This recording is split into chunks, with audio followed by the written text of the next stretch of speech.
finished, for those who attended last session last week, we spoke about the philosophy of the body. Anybody remembers anything? Okay. So I knew the answer. So today we are going to talk about theology of the body. Theology of the body has something to do with what we said before. So John Paul II, Saint John Paul II, realized that Paul VI, in this document that is probably one of the most controversial documents the Church has ever written, Humanae Vitae. Many people know Humanae Vitae as the document that speaks about contraception. So of course that document speaks about much more than contraception, and it is a very important document in the whole Theology of the Body series. And one of the reasons why this Theology of the Body was written was precisely because Pope Paul VI thought that we had to change our understanding of human beings. And this is exactly what I tried to do last week. So John Paul II tried to do a theology of the body. What I tried to do last week is a little bit, a very modest philosophy of the body, a different understanding of human beings, particularly a different understanding of two things, different understanding of morality and different understanding of the human body. So right there, that we need a new, to understand the teachings of the Church, we need a new anthropology. And hopefully, last week, I conveyed the message that our understanding of the human body is such that it is incompatible with the teachings of the Church. That most people today believe that morality depends only on the consequences of your actions. Number one, not true. Number two, that our body is something we have, not something we are. Also not true. So the more we cling to these two ideas, the more difficult it will be to accept any teaching of the Church.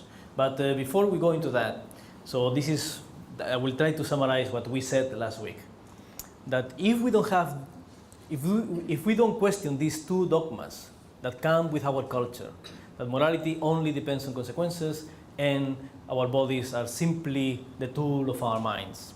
If we don't question that, not only we will question every teaching of the Church regarding contraception, regarding premarital sex, we will also question why prostitution is wrong. Because if you don't hurt anybody and if it is only your body, there is nothing wrong with it. So I hope the message was clear, and I went through, because when you ask Catholics, why do you think prostitution is wrong, for example, they will tell you that because the body is special. But how is special at that? Because the body is sacred. But how do we know that? So I hope I did my job in trying to correct these two dogmas, at least one of them, by saying that the body is something we are, and the intimacy of the body stands for the intimacy of the person. And when the intimacy of the body speaks with its own natural language that we are not free to change, it communicates something. It communicates that it wants this kind of union. And if this kind of union is not true in the lives of the persons, then our language of the body speaks a lie. Okay? So that more or less, and when we use the language of the body to speak a lie, because it is something intimate, it is necessarily personal, we degrade our personhood. That is, in one line, what I tried to convey last week. So today we are not going, as in that line, God is not included. Okay? So the question today is, what does God have to do with sex? And for many people, typically Catholics say, oh, God has something to do with sex because God, if you believe in the Christian God, you have lots of prohibitions about sexuality. And that is a very sad understanding of what the Church teaches. So, before John Paul II was elected Pope, he was in Rome, and he had to elect. He was one of the cardinals at the election of John Paul I. And while he was in Rome, he was writing a series of thoughts on sexuality and marriage. And he was writing these things by hand in the Sistine Chapel, looking at the paintings of Michelangelo. And as you see there, many of those paintings are naked. Michelangelo intended to portray, to show the dignity of the beauty of the human body. So what is theology of the body? Very simple. This is probably the shortest talk in my life. Theology of the body is this. I finished. We can go home now. So now the second question is, of course, what is this? Okay. This is a series of talks. As I said before, John Paul II was writing this, and then John Paul I died, and he was elected Pope. So the Pope is the Bishop of Rome. Like every bishop, he has to do his catechesis. So the Pope routinely does this when he's in Rome every Wednesday. So he chose, when he became Pope, he chose to teach catechesis on sexuality and marriage. So for all these years, since 1979, 1079 is a bit too much for the Pope to write, sorry about that, to 1979 to 1984, John Paul II was routinely teaching about these reflections on the Bible on sexuality and marriage. So someone had the idea of putting them all together, and this is the result. 600 pages of dense teachings on human sexuality. So there is no new commandment here. There is no exceptions to the old commandments here either. Sorry to tell you. But the approach is totally new. So what is new about this? First of all, he starts with questions that may sound to us very philosophical. Why did God create us men and women? Why did he make us sexual beings? What is the meaning of being a human being? These are highly intellectual, highly philosophical questions. But if you ask this question, why did God create us male and female? What do you think? I'm not asking your opinion, okay? What do you think other people, I know you know the answer, right? But what do you think non-informed Catholics will answer? What do you think most people think? What is the reason? Let me play a little game with you, okay? So imagine God has decided to create creation again, and he's going to create the human person again. And he takes you as one of his advisors. And he says, this time I don't know what to do. Last time I created the human persons, male and female. This time I don't know what to do. Should I repeat the same thing? Should I create them male and female, or just one? And you, as God's advisor, has to give your advice to God. So what would be your advice? Would you advise him that this business of being male and female is too complicated? You have to choose a boyfriend or a girlfriend, and even if you spend 3 years looking for one and you are lucky enough to find the one, it doesn't guarantee that you're going to stick to that one. Does it create more problems than solutions? Is that a good advice? So what would you tell God? Don't repeat the same mistake. Please keep it simple. Don't complicate our lives. Or would you say, I think it was a good idea, you should try again and see what happens? What would be your advice? So many would say that, God created us male and female because we need to reproduce. You need to have a next generation. However, that is not a very good answer. Because first of all, there are things out there that reproduce, and they are not sexual things. You have bacteria. That bacteria right there is reproducing, and it doesn't have sex. Okay? So God, in his infinite wisdom, could have created us with the capacity to reproduce without sexuality. Just like bacteria, once in a while we twist like that, we divide ourselves into two halves, and one half goes one way, the other half goes the other way, and there you have reproduced. No sex. But God decided that we should be sexual beings.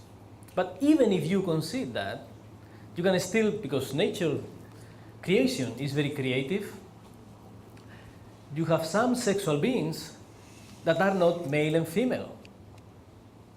You have snails there, right there, okay? You don't have male snails and female snails.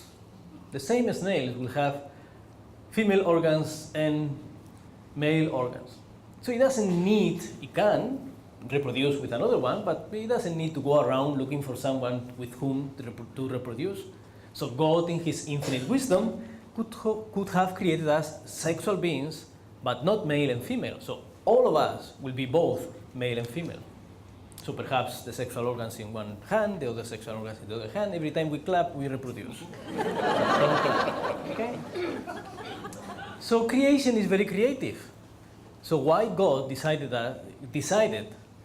to create us not only sexual beings, but sexual beings divided into sexes, male and female. So what's the answer? The answer is 600 pages of this book we call Theology of the Body. Okay. So what is special about this? Okay. There are answers to that, but the Pope takes an approach that we call personalism. I will speak a little bit about that. It is a little bit philosophical, but for now, let me tell you a story, okay, for you to see the difference between the uniqueness of the theology of the body and all the previous teachings of the Church. As I said before, the Pope is not teaching anything new, but he is hopefully teaching about the old things in a new way. So what is this new way? Okay, so there is this story about a Jesuit and a Dominican. As you know, I am a Dominican, and we are very good friends of the Jesuits, but in the past we have our differences, our theological differences, which is okay. So there was this Jesuit who was learning to parachute. So he went into the plane, and the plane went up, and he jumped and opened the parachute, and everything was fine and wonderful and beautiful. And all of a sudden, this gust of wind takes the Jesuit very far from where he was. And so the Jesuit falls in this forest. The parachute gets entangled in the canopy of the trees. And there you have the Jesuit hanging between heaven and earth, wondering where he is, because he doesn't know where he is. So at this, there is one Dominican praying the rosary, as we always do, contemplating the mysteries of creation. And then he looks up and he sees as this Jesuit. And the Jesuit looks down and looks at him and tells him, "Hey, down there, where am I?" And then the Dominican, helpful as we are always, says, "You are hanging from a tree." And the Jesuit said, "You must be a Dominican." And the Dominican was so pleased to find out that, how do you know? So clever, the Jesuit. And he said, "Because what you said is true, but it's not very useful."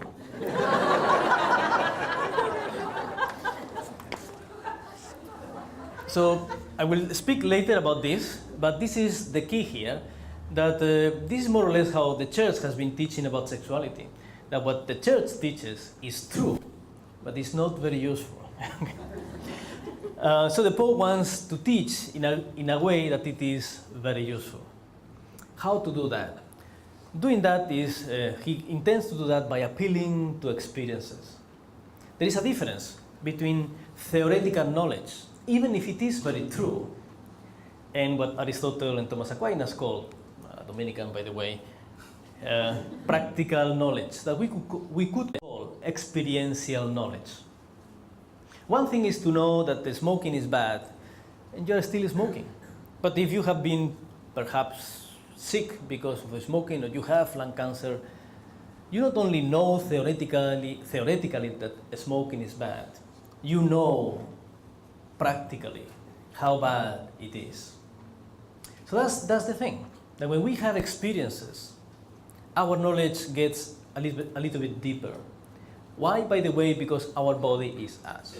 When we experience, it's not something that happens only in our minds, it's something that we have put into practice through experience. It's a way of teaching the body the truths that by which we are living. When we have the experience of something, it is not something we have learned in a book. It is the body that has learned that as well. And the Pope knows that today experiences are very important for us, that we only truly claim to know what we have experienced. And in the past, people just wanted to know. You go to another country, you want to know how people live there, what people do, etc., etc., etc. If you work today in a tourist agency, you should know very well that people don't want to know, people want to experience. And you sell people today experiences if you want to be rich, as Steve Jobs said. He didn't sell products. He said, I'm selling you experiences. And now you buy a phone and you not only know what other people are doing, you experience what it feels to use your finger and click around. Okay? Why? Because we are experience junkies today. So this is what the Pope knows. So he said, how do we do that? How do we teach sexuality? Through experiences. Okay, it's not what you think. Okay, so who gets to experience sex as God planned it? So the Pope starts to ask this question. Let us ask the expert. And who is the expert in sexuality? Well, the expert in humanity, if we want to understand sexuality as human beings are, or should practice it, we should ask the expert in humanity. And who is the expert in humanity? The one who alone is 100% man, because precisely he is 100% God, and that is Jesus Christ. So that's the expert. So did Jesus have a course called Sexuality 101? He didn't, okay? So it looks like it is a very difficult question for Jesus to answer. And however, Jesus does talk about the Pharisees, talk to the Pharisees, and he speaks about this. So the Pope pays attention to the teachings of the expert in humanity and realizes that when he's discussing with the Pharisees, he tells them, from the beginning, the Creator created them male and female. For this reason, a man will leave his father and his mother and unite with his wife. Okay. And then he continues, the teaching continues, and then he said, because of the hardness of your heart, Moses allowed you to divorce your wives, but from the beginning it was not so. So he notices that there are differences in the experiences, that experiences in the beginning and experiences because of the hardness of heart. And he continues the dialogue with the Pharisees, and he says, when God raises people to life, they won't marry. So it seems that the experiences we will have later are different experiences. So this is more or less what he does. It is not, as I said, Jesus didn't write 600 pages like this on sexuality. Practically he said only 3 sentences. But these 3 sentences, the Pope uses them as keys. So you take a key and you open that door and you can enter into this room and you see how many people are here. So that's exactly how he uses these 3 sentences. With these 3 sentences, he opens the scriptures and see what teachings are there for us to learn. Okay? But remember this is not about what else can we know about sexuality. This is about how should we experience sexuality, how we experience sexuality, and how we will experience sexuality. All right? So let us go through this. Let us use these 3 keys and open the 3 doors that these keys open.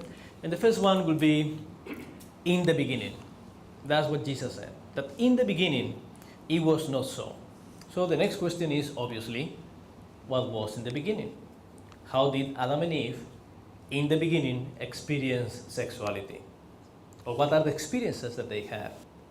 And the Pope realizes that the first experience is experience of solitude, he calls it. That God created Adam and he realized it is not good for man to be alone. This is before there is man and woman, so man doesn't mean the male man, it just simply means the human person. It is not good for the human person to be alone. Okay? So this name is before this differentiation between male and female happens. Do you think that the experience of solitude is something only undesirable or something really, really, really bad? How serious it is? I like to watch a series of, there was this man who is called Ed Stanford, and he was the first one who walked all the length of the Amazon. And once in a while, he does this experiment, tries to survive in an island by himself. And in one of these particular islands, he was there for 20 days with nothing. So it is very tough. You have to have the right skills. You have to know how to make fire. You have to know how to make your shelter. You have to know how to purify your water. You have to know how to hunt your own food and prepare it and survive for 20 days. What do you think is the greatest challenge in these 20 days? Is it making fire? Is it the rain? Is it hunger? Is it thirst? There was one time he's looking at the horizon he got killed a goat, he has all the meat he wants, he has all the water he wants, he has a nice shelter, very beautifully built. He's looking at the sunset and he said, what is the point of this sunset? So beautiful, if you cannot share it with anyone. The greatest challenge for these people, not only for him, is always solitude. As a matter of fact, if you are in jail, if you are in prison, and you do something bad, how do they punish you? They put you in another prison, they put you in solitary confinement. We know very well that it is the extreme punishment you can do to a human being. So, but that's quite interesting. Why does God allow Adam to experience loneliness, solitude? Okay. So why is he alone? He is alone because he is the only human being. And it is very difficult to have a meaningful conversation with an owl or with a cat. Okay? They may pay attention to you very well, but it is very difficult for them to understand how you feel. So, on the other hand, God is also there, but God is God. He is not a human being. Sometimes you have to talk to someone who understands you in your own terms. So that is why he is alone. And just to top it all, God asked Adam, can you name all the animals? Just in case you miss the point. that you are the only thing that is naming things and things are not naming you. Okay? Just for you to know that you are here alone. But of course, because it is not good for man to be alone, he creates someone. Okay? So first of all, in order to share his humanity, he needs another human being. But God does not create just another human being. God does something quite interesting. Okay? He puts him to sleep, and from his rib he fashions another human being that is different from him. And these differences are important, are not just chaotic differences, are differences of complementarity. One is for the other, because one is made from the other, they are made for each other. So they not only are two human beings, they're two human beings that complete each other. One is made, so Adam remains incomplete, so to speak, and from this incompletion comes the other human being that is meant to complete him. And this is what causes sexual desires. Okay. So it is not a casual difference, but intended. It has a purpose. God has a purpose here, and this is the key to the question with which the Pope started. The purpose is to complete one another. No more pre-differentiated Adam, now is Ish and Isha. From this moment, the Bible calls them male and female, man and woman. Not only Adam, but the male human being and the female human being. And this is why, because they are made from each other for each other, then there is this yearning that is very special. And in this we are different from animals. Sexual desires in human beings are very different from animal sexual desires. In animals they are just biological desires. In human beings are deeply personal for the reason we explained last week. So the desire to be united will dominate their hearts and will leave his mother and father and search in this other person that can fulfill me in freedom. Will dominate their hearts more than any other desire, because it is a desire not for mere survival or propagation. This happens to all animals, but doesn't happen to all animals is this connection, this union of being complete. Okay. So that's prepares us for the second experience. And the second experience for the Pope is the main experience. The Bible tells us that they were naked and felt no shame. And perhaps for us it's something interesting, but quite curious, but it doesn't mean much. But for the Pope, this experience is crucial to understand everything. The Pope noticed that if you look at yourself naked in the mirror, you realize that there are bits and pieces there that don't make sense by themselves. That they make only sense because they are made for the person of the opposite sex. They have a meaning, they have a purpose.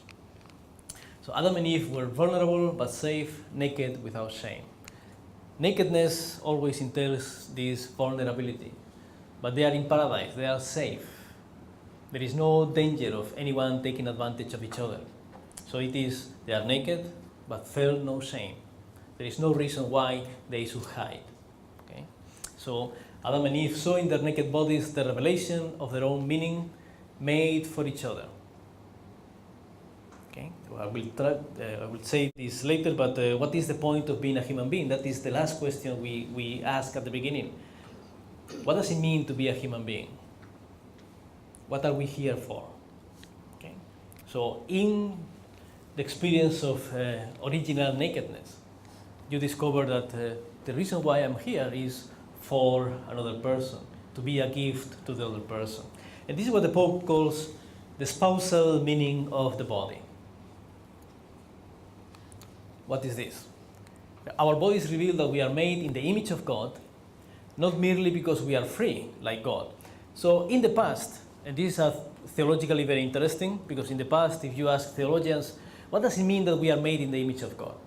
Most theologians will tell you it means that we are free. Chimpanzees don't sit on a chair and say, what do I do with my life? They don't have this capacity to possess their lives and make decisions about that. Only God, and that's why God is a personal God, is persons, and human beings that are also persons have this freedom. So what does it mean to be made in the image of God? It means to be a person. But the Pope doesn't stop there and say, no, the difference that we have that animals don't have is freedom. The Pope goes one step further, and that's not what matters most. What matters most is, why are we free? We are free to give ourselves as a gift to the other person. And this is exactly what sexuality is all about. So that is what it means to be human. To be human is to be free, to give yourself as a gift to the other person. And how is this being made in the image of God? Okay? When the Pope Francis was in Philadelphia, he referred that in the past, when he was a priest, one young man went to him and said, what did God do before he created the world? It must be very boring, right? All eternity, there is not even a universe there. What do you do? Okay? Do you watch TV? Do you text in your phone? And the Pope said, very simple, God loved. Loved who? What is God? God is eternal love, unconditional love for the Father, or the Father for the Son, the corresponding love of the Son for the Father. And this exchange of love is not merely something, it's someone we call the Holy Spirit. And that is what it means to be God. To be God means to be an eternal gift of love to each other. And God likes that. He rejoices in that. That is what makes God a happy God. God has eternal happiness, Thomas Aquinas says, and there is nothing you can do to make God miserable or to make God feel sad. Okay? But once again, God will say, this is so wonderful. I must share this with someone else. Once again, if you look at the sunset and you have nobody to share it with, what is the point of the sunset if you cannot share with anyone? So now we understand the whole purpose of creation. Let us make a creation, and in this creation, let us put someone with whom we can share our own happiness.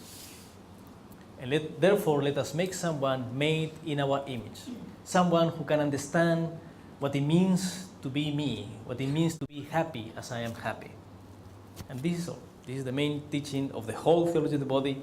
If I had to summarize the whole theology of the body in only one sentence, I will say this is the sentence: that God created us to share His happiness with us. He created us in His image, and His image means to be an eternal gift of persons. And this is exactly what the theology of the body, and this is exactly what sexuality is all about. Very briefly, that what it means to be human is exactly what it means to be God, being a gift for the other person. So, and when Adam and Eve do experience this, they say, at last, this is the first human expression, this is flesh of my flesh and bone of my bones. Because they live in communion, they experience that they are complete and fulfillment and accomplishment. And in communion, you can become happier when the other is happier. And this is why God created creation. And this is why we are also experience this happiness when the persons we love experience happiness as well. And the Pope continues saying that the body, therefore, is not just the puppet of the mind. It is a primordial sacrament. So I know this is a bit difficult to understand because we are used to the idea that sacraments are 7 things that the Church does, which spoils the whole understanding about the sacrament. A sacrament is a work of God that is invisible, and we need to see it, we need to perceive it. Otherwise, because we are also animals, we only understand things that are physical. Okay? So a sacrament is something that makes what is invisible, it makes it visible. So how is the body a primordial sacrament? It makes visible the love of God, the essence of God. Because if we don't have bodies, then we wouldn't know. Angels don't know that. Okay.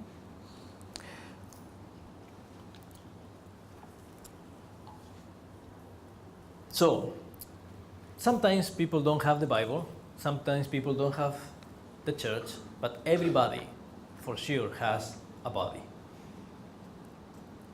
And in that body, we can already read the most important message of the whole Bible and the whole Revelation. That we are meant to be a gift to the other person. Why? Because God is an eternal gift of persons. And with that, we finish the first set of experiences. This is the first answer of the Pope. In our sexuality, God has drawn in our bodies His original plan of sharing with us His kind of happiness. And the naked human bodies tell that we are made for one another, thus revealing what it means to be human and what it means to be God. If you don't know what God is, you can always look at people's bodies and realize what that they made for. So human sexual desires reflect the image of God. They are the desire for union in completion with the other, for giving ourselves to the other like God is.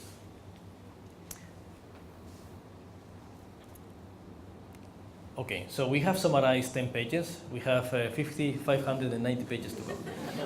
So I hope you don't expect me to summarize everything, to go through all the teachings of the Pope, but we have another question now, because although we have answered these 3 questions, and this is for you. Why did God create us men and women and not like snails? Why did God create us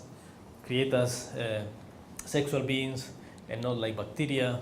And what is the meaning of being human? Okay. But of course, you may ask a question, I'm sure, like, hey, this sounds too good to be true. And that's right. It is too good to be true. It was too good to be true in the beginning, but now it is not so good. Okay, so we have to move to the second key and open the second door. That means today. What do we experience today? How do we experience sexuality today? So the Pope notices that because of the hardness of your heart, Moses allowed you to divorce your wives, but from the beginning it was not so. And this is very important, that the only ones who experienced the original plan of God were Adam and Eve. We don't get to experience that. So what do we experience? Okay, we experience lust. Okay, It is quite interesting that if you look at any secular book that speaks about lust, invariably, at least every time I have encountered the word, they identify lust with sexual desires. At most, they will tell you that lust is too much sexual desires. Okay, that is totally wrong. Okay? There is nothing wrong with sexual desires, there is nothing right with lustful desires, and they are totally the opposite. Or even better, lust is the counterfeit of authentic sexual desires. So what is the difference? Sexual desires, as we said before last week, are personal, are the desire for the other person. That is how they arise in us. The moment you start to look at men and women differently, you realize, oh, that person looks interesting, looks very beautiful, or looks very attractive, is the person that becomes the center of attraction now. So they are personal, but lustful desires are not personal. Lustful desires want something of the person, but without the person. Lustful desires want to use the body of the other person without the union with the other person. Or lustful desires sometimes want to be used for the sake of attaining something from the other person. Okay. So, is using the body for sexual gratification, or even allowing some to use our bodies for emotional gratification or any other kind of gratification. So lust degrades the persons, treat ends as means, subjects as objects. That is what persons are, ends and subjects, and we are not objects, and we are not means to any other end. So thus we abhor being lusted after. There is a natural avoidance to that. Okay. So this is very important. Okay, lust is not wrong because of what it desires. It's wrong because of what it rejects. Once again, greed is not that money is bad. Money is good. If you don't like money, I can solve your problem. Okay? So money is good, and desiring money is good, because that is what desires are the attraction for something that is good. Disordinate desires for money is greed. It is not about the money, it is about the desire. Desire can be wrong, the money is not wrong. Okay? Is food good? I know, but every time Singaporeans are very special. I talk, is money good? People say, is sex good? Is food good? See? There you have your Singaporeans. Okay, so it's the same thing. Okay, if you put all of them in degree, sex is better than money, or better than food, and food is better than money. So all of them are good. There is nothing wrong with them. And therefore we should desire them because they are good. Greed, lust, and gluttony is not because the things are bad, it's because the desire for them can go wrong. And what applies to gluttony applies to greed and applies to lust. Okay? So it is the desire to use the other person, or to use one's body for another end, that makes lustful desires bad. It is not because sex is bad. It is not bad because, so the definition of badness is the lack of expected goodness. So if something is missing that should be there, and then we call things bad. So in lust, something is missing that should be there. What should be there is the total union of the persons. That is what sexuality is in the beginning. Okay? So sexual desires unite persons, lust splits. Splits what? Splits the body from the whole person. I just want to use your body, not you. I don't want you in my life. Or wants the gratification and rejects the self-giving. And this is why lust, even if it looks like sexual desires, is precisely the opposite, or even better, the counterfeit of authentic sexual desires. What are the conditions for a counterfeit? The conditions for a counterfeit to be effective is that it looks very similar to the authentic thing, right? And this is why, in the eyes of many people, lust is the same as sexual desires. It is almost a perfect counterfeit. But of course, counterfeits are not valuable, are the opposite of what is valuable. They want to deceive people. Okay. So lustful desires are not sexual enough. There was when I was teaching some things about, in MPC, there was this question from someone in the audience. So, I have too much sexual desires. What do I do with that? My answer was, you wish you had too much sexual desires. What you may have, if you have a problem with that, what you may have is too much lust, which is another ball game altogether. There is no too much desire to be united with one person. There is simply not too much of that. Only God has that. Okay. So because we have lust, we have shame. What is shame? Now we understand why Adam and Eve were naked without shame. They were naked without shame because there was nothing, if there is no lust, there is no need to protect yourself against being used or being treated like an object, and therefore you are okay. But in a lustful world, we need to protect ourselves. And this is where shame comes in. Shame is this desire to be safe, to be protected. Okay? So, sexual shame protects us against others' lustful desires by hiding usually what is most likely to be coveted, to be lustfully desired by other persons. So, this is the picture. So, now that we know the difference between sexual desires and lustful desires, what are our experiences? Our experiences are this conflict within all of us. Because the original desire that God planted in our hearts is still there. Authentic sexual desires are still there. We still dread loneliness, solitude. We still want this company. We still want this union with someone and this understanding, in this intimate communion with another person.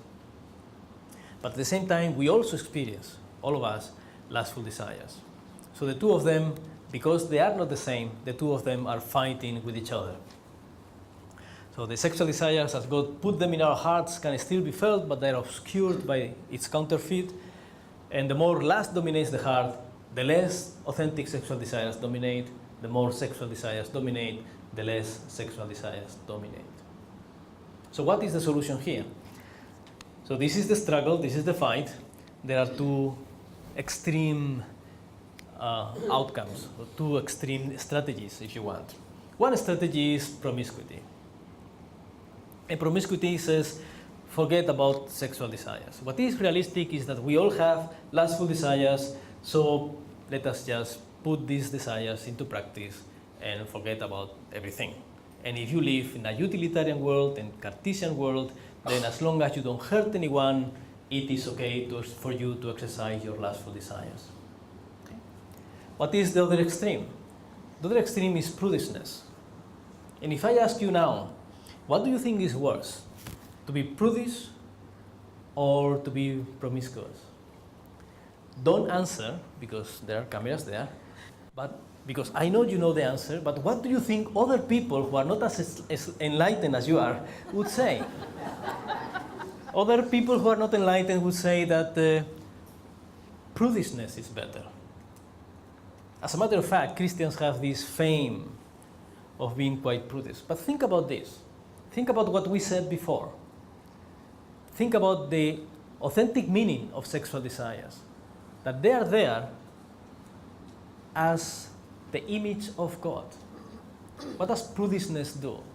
Prudishness says, oh, I am very afraid of this because it is mixed with lustful desire. So what I'm going to do is ignore my sexual desires, suppress them, oppress them, or repress them, and forget about them.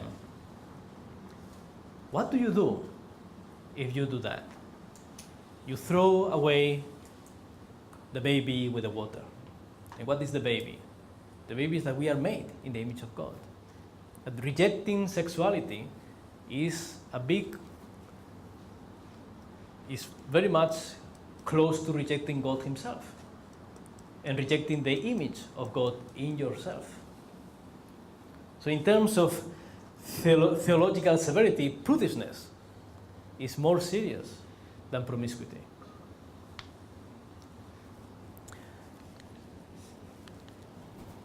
Okay, so what is the solution? The solution is, the Pope says, purity of heart.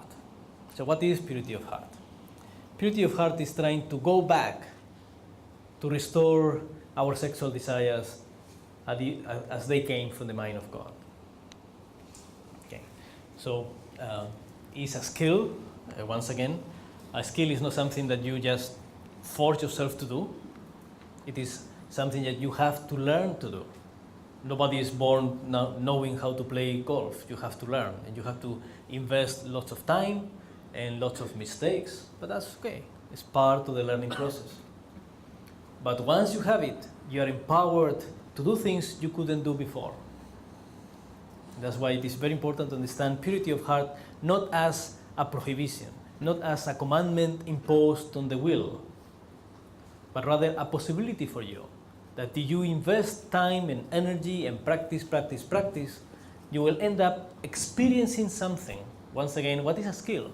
Skill is teaching your body to do something so that the body knows.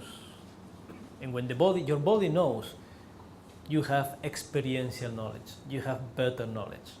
That knowledge comes from within you. That doesn't come from the books, that doesn't come from the church, that doesn't come from the Bible. It comes from your very body. So, and this skill is meant to awaken in our hearts the original spousal meaning of the body, that we were made for love, and our hearts will be restless until they find this gift, and we are able to give ourselves as a gift to others. And if we make ourselves a gift to the other, we need to make sure that the gift is as good as we can make it. When you buy a gift for somebody, and it is a book, which book do you choose? The one that is used, that it is, the front pages are not shiny and nice, or you use the one that is the best? Probably you use the best, right? So if you have to be the gift, can you give yourself to somebody if your heart is dominated by lustful desires? The question is that the best you can do as a gift for the other person? So that is why sexuality is important. The important question is not what do you do to others. The most important question is what kind of gift am I to the other person? And with that, we finish the second question. We finish the second key. And so we don't get to experience the original plan of God because of the hardness of our hearts.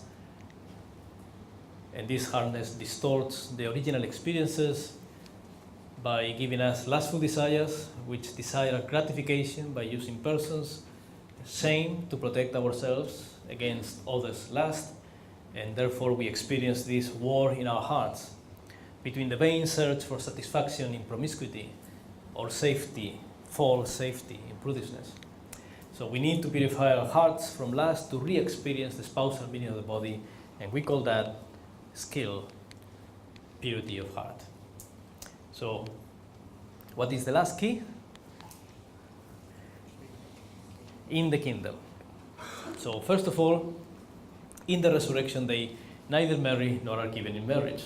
And people are very surprised at this, because people usually think that marriages are made in heaven. That's not true, okay? So, what does it mean? So, what do you see in here? It's a bride. What is she wearing? What is she wearing?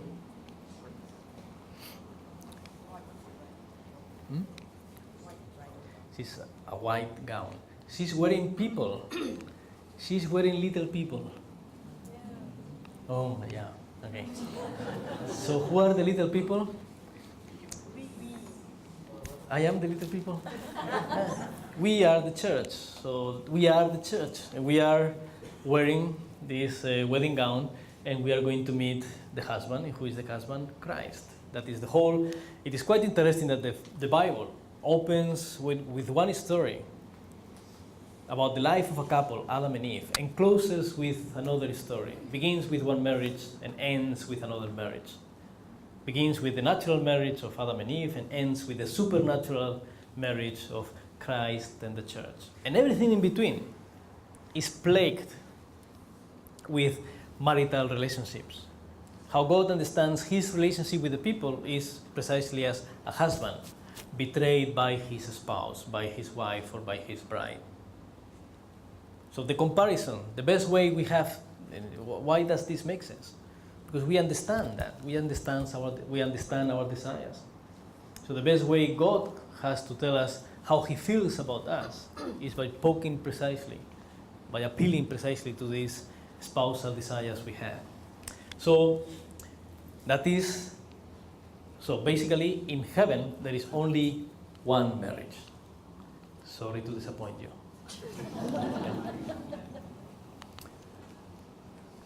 So the marriage is not so heavenly,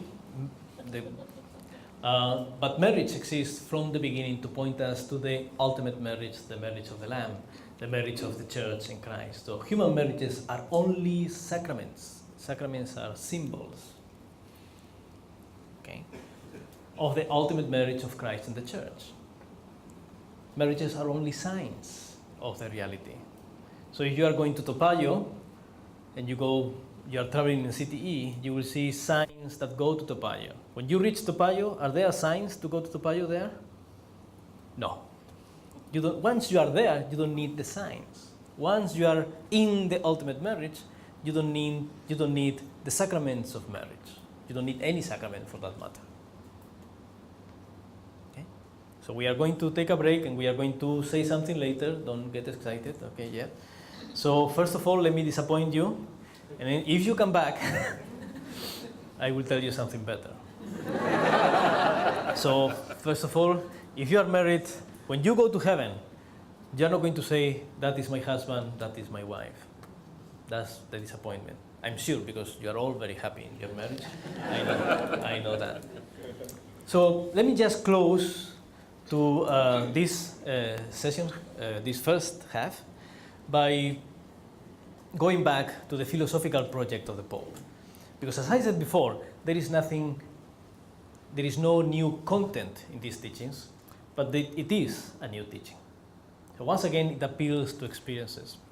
Saint John Paul II was not only a good theologian, he was also a good philosopher. And he espoused a kind of philosophy today we call personalism. And what personalism appeals to is precisely to this interior knowledge of the person. Okay? The personal experience is a reliable source of truth. And I think we should take this very seriously in the church. We have this battle in the church between objectivity and subjectivity. Remember the Jesuits and the Jesuit and the Dominican. The Jesuit wants to experience what it means to jump from a parachute. The Dominican is just looking at the objective reality. You are hanging from a tree. So this is more or less the battle of the church up to now. This is what is objectively true. And you have to accept it because it is the truth. But people today don't care very much about the truth. Most people today don't even believe that there is a truth. They believe in their private experiences. And both extremes are very bad. If it is objectively true, it doesn't mean anything to you, it is nearly useless. It is true, but not very useful. But it is a purely subjective experience, it doesn't mean anything to anybody else. If you go to Medjugorje tomorrow and Our Lady appears to you and saves you from 5 diseases you have, good for you. But to me, it is only your private experiences. It's your private experience. It doesn't mean necessarily much to me. So in between crude objectivity and private subjectivity, there is this personalism. There are some truths that are experienced and are reliable because they are also universal. And the Pope wants to tap on those experiences. And I'm sure sexual experience is not something that you feel only subjectively, alone, like Our Lady healing you of 7 diseases. It's something that we all experience in common. And that experience, even if it is subjective, the Pope says, it is still reliable. It is something that the body knows.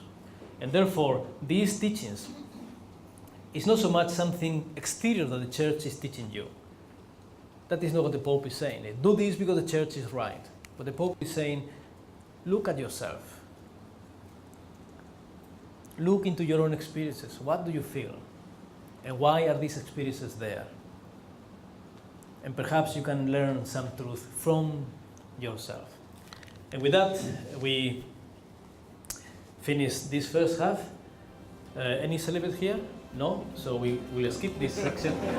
And when you come back, we talk about the second part of the Theology of the Body. I see you in 10 minutes.